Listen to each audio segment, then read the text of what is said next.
আসসালামু আলাইকুম। আজ আমি কথা বলবো ট্যাগ কোশ্চেন্স নিয়ে। আর ট্যাগ কোশ্চেন্সে টুকিটাকি ভালোই সমস্যা থাকে তোমাদের। আর আজকের পর থেকে যাতে এই সমস্যা না থাকে সেজন্য আমার এই ক্লাসের আয়োজন করা। আর এই ক্লাসে আমি ধারাবাহিকভাবে মোট 13টা রুলস নিয়ে কথা বলবো। 13টা উদাহরণ থাকবে, 13টা রুলস থাকবে। আর আশা করি এইগুলাই তোমাদের জন্য এনাফ হবে। আর এইগুলা আসলে এমনভাবে সেট করা হয়েছে রুলসগুলা, বিভিন্ন ধরনের বোর্ড পরীক্ষাতে রুলসগুলো আসে। ইভেন বিভিন্ন একাডেমিক পরীক্ষা, একাডেমিক বলতে ক্লাস 8, এইচএসসি, এসএসসি এদেরও ট্যাগ কোশ্চেন্স, যে বোর্ড কোশ্চেন্সগুলো আছে সেগুলো অ্যানালাইজ করে এগুলো মূলত সেট করা। আর এইগুলো যদি আমি আজ ব্যাখ্যা সহ বোঝাবো, এগুলো শিখলে, এগুলো ডাউট ক্লিয়ার হলে পরে ইনশাল্লাহ আর কোনো ট্যাগ কোশ্চেন্সে কখনো সমস্যা হবে না ইনশাল্লাহ। সো দেখি কিভাবে আমি প্রত্যেকটা আইটেমসে ব্যাখ্যা করে দিব, যাতে পরবর্তীতে তোমাদের সমস্যা না হয়। So follow my class, okay, stay with us. Uh, Optimism is a great quality. Optimism is a great quality. আমাদের দেখতে হবে যে সেন্টেন্স আমরা ট্যাগ কোশ্চেন্স করতে যাচ্ছি, তো সেটাই কি বি ভার্ব আছে কিনা।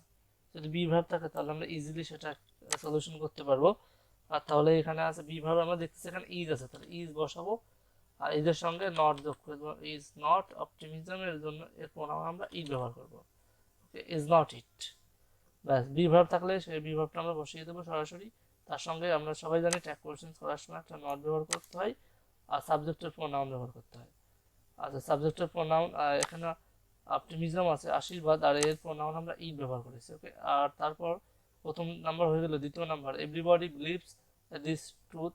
তাহলে এখানে বিলিভস আছে, তাই না? বিলিভ থেকে হচ্ছে বিলিভস, আর ভার্বের সাথে এস বা ইজ যুক্ত থাকে একমাত্র প্রেজেন্ট ইনডিফিনিট টেন্সে। আর প্রেজেন্ট ইনডিফিনিট টেন্স যদি থাকে, তাহলে আমাদের যদি কোনো বি ভার্ব বা অক্সিলারি ভার্ব বা মডাল ভার্ব না থাকে, সেক্ষেত্রে আমরা টেন্স অনুযায়ী ডু ভার্ব নিয়ে আসবো। তাহলে এখানে আমরা দেখলাম এটা আছে প্রেজেন্ট ইনডিফিনিট টেন্স, আর এখানকার ডু ভার্ব তাহলে আসবে কে? এভরিবডির পরিবর্তে যেহেতু আমরা দে ব্যবহার করবো, তাহলে দের সাথে কোনটা যায়? ডুটা যায়। ডু, ডু যায়, এই জন্য ডু নট বসাবো। ডু নট দে। এই যে এখানে এভরিবডির প্রোনাউন হিসেবে আমরা দে ব্যবহার করব, আর দের সঙ্গে কি যায়? ডু যায়, এই জন্য ডু নট দে। তারপরে but all can't be optimistics. But এখানে আছে ক্যান নট, মডাল ভার্ব আছে কিন্তু নেগেটিভ করা আছে ক্যান নট। তাহলে আমরা এখানে আর মডাল ভার্ব থাকলে মডাল ভার্ব বসাবো, ক্যান নট আর বসাবো না। ওকে, কারণ ক্যান নট আমাদের অলরেডি আছে। তাহলে ক্যান নট, অল আছে, অল এর প্রোনাউন থাকে দে, ক্যান দে। ঠিক আছে, এখানে ক্যান নট হবে না, ক্যান দে হবে। তারপর এটা negative, none but the optimistics are accepted by all. তাহলে এখানে আমরা কি বসাতে পারি দেখি, এখানে আর আছে বি ভার্ব, তাহলে আমরা প্রথমে আরটা বসাই। আর আচ্ছা, আর নট আমরা আর নট ব্যবহার করতে পারতেছি না, নট দিতে পারবো না, কারণ আছে এখানে নান আছে। আচ্ছা, এখানে আমরা প্রোনাউন ব্যবহার করবো কি? ইট, আর ইট, আর কারণ none but the optimistics are accepted by all. Okay, তাহলে প্রোনাউন হিসেবে আমরা কি ব্যবহার করব? প্রোনাউন হিসেবে আমরা ব্যবহার করব আর ইট ব্যবহার করব না আর দিয়ে ব্যবহার করব। দেখেন এখানে কিন্তু একটা জিনিস বিষয় বোঝার আছে, সেটা আছে none but the optimistics are accepted by all.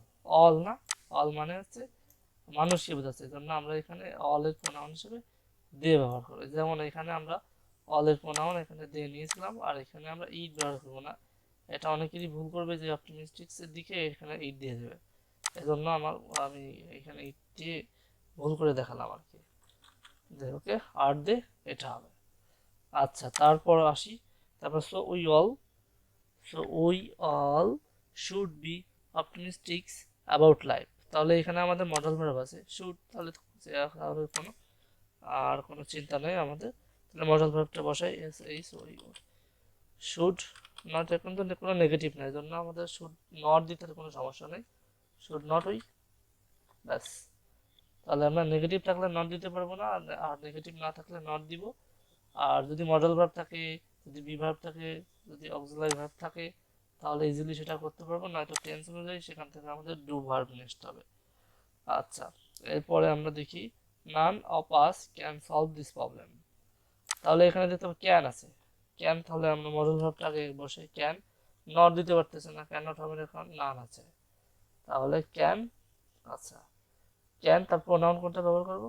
Can we, এটা না, কারণ কি আস আছে না, আস থাকলে আমরা কি দিতে পারবো? None of us can solve this problem, can we. আচ্ছা দেখেন এখানে কোনো সমস্যা থাকলে আমাকে বলতে হবে। Can, okay. আচ্ছা তারপরে there is little water in the glass, এখানে ইজ আছে, তাহলে ইজটা আমরা বসাই, বি ভার্ব আছে। ইজ এটা যেহেতু নেগেটিভ, এটা কিন্তু নেগেটিভ, কারণ লিটল ওয়াটার কিন্তু নেগেটিভ, এই জন্য আমরা এখানে ইজ নট ব্যবহার করতে পারতেছি না, ইজ। আর দেয়ার থাকলে দেয়ারের প্রোনাউন দেয়ারই হয়, ও সরি, দেয়ার প্রোনাউন দেয়ারই হবে। 8 নম্বর রুলস হচ্ছে ওয়ান ক্যান্ট, তাহলে মডেল ভার্ব তো আছে, মডেল ভার্ব থাকলে আমরা এখানে ক্যান বসিয়ে দেবো, ক্যান। আচ্ছা ওয়ানের প্রোনাউন হিসেবে আমরা এখানে দে ব্যবহার করবো। আচ্ছা এই ওয়ান মানে কিন্তু একজনকে বোঝাচ্ছে না, ওকে, এখানে কিন্তু সবাইকেই বোঝাচ্ছে, যে কেউই এই প্রস্তাবটা ফেলতে পারে না, ঠিক আছে। তাহলে এখানে আমরা বা অস্বীকার করতে পারে না, এই ওয়ানের প্রোনাউন এখানে দে হবে। তারপরে you need to see a doctor, তাহলে এখানে নিড তো মডেল ভার্ব, তাহলে আমরা এখানে নিড বসিয়ে দেবো, নিড আছে, এটা কোনো নেগেটিভ সেন্টেন্স না, তাহলে আমরা নট দিতেই পারি, নিড নট ইউ। আচ্ছা তারপর নাথিং ওয়াজ সেইড, তাহলে এখানে নাথিং নেগেটিভ, তাহলে আমাদের নট দিব না, আর যেহেতু বি ভার্ব আছে ওয়াজ, তাহলে ওয়াজটা বসিয়ে দিই, ওয়াজ ইট। আচ্ছা নাথিং এর প্রোনাউন হচ্ছে ইট ব্যবহার করবো আমরা। লেটস ডু দ্য ওয়ার্ক, এটা খুবই বহুল আলোচিত এবং খুব বেশি এটা আসতে দেখা যায়।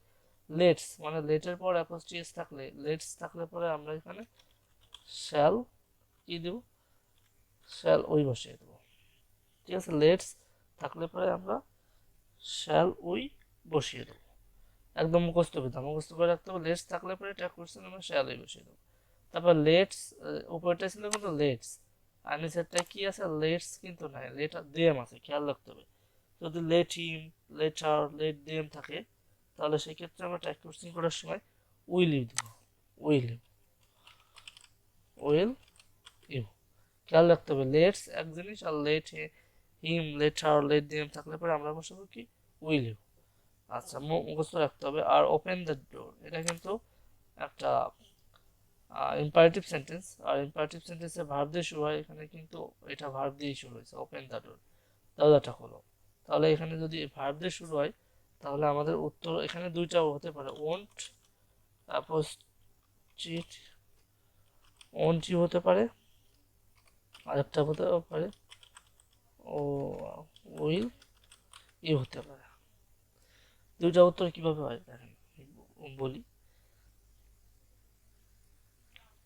যদি মানে মূলত যখন শ্রোতার সম্মতি আহ্বান করা হয় তখন ওন্ট ইউ ব্যবহার করা হয়, যখন কোনো কিছু করতে বলা হয় তখন উইল ইউ বসাতে পারি, বা উড ইউ, তারপরে ক্যান ইউ, বা কুড ইউ, বা ক্যান নট ইউ, এগুলো ব্যবহার করতে পারবো। যদি আমরা সরাসরি কিছু করতে বলি তাহলে আমরা কি ব্যবহার করতে পারবো, উইল ইউ বসাতে পারবো, উড ইউ বসাতে পারবো, মানে যেগুলা উইল ইউ বসাইতে পারবো। তারপর আছে ক্যান ইউ বসাতে পারবো, কুড ইউ বসাতে পারবো, ক্যান যদি ক্যান্ট ইউ ব্যবহার করতে পারবো, ঠিক আছে।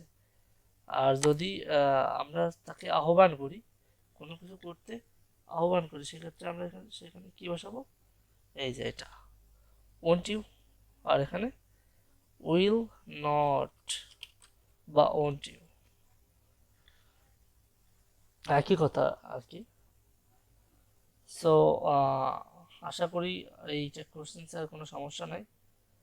কোশ্চেন্সে আমি এটা কেটেই দিই, এখানে একটাই রাখি।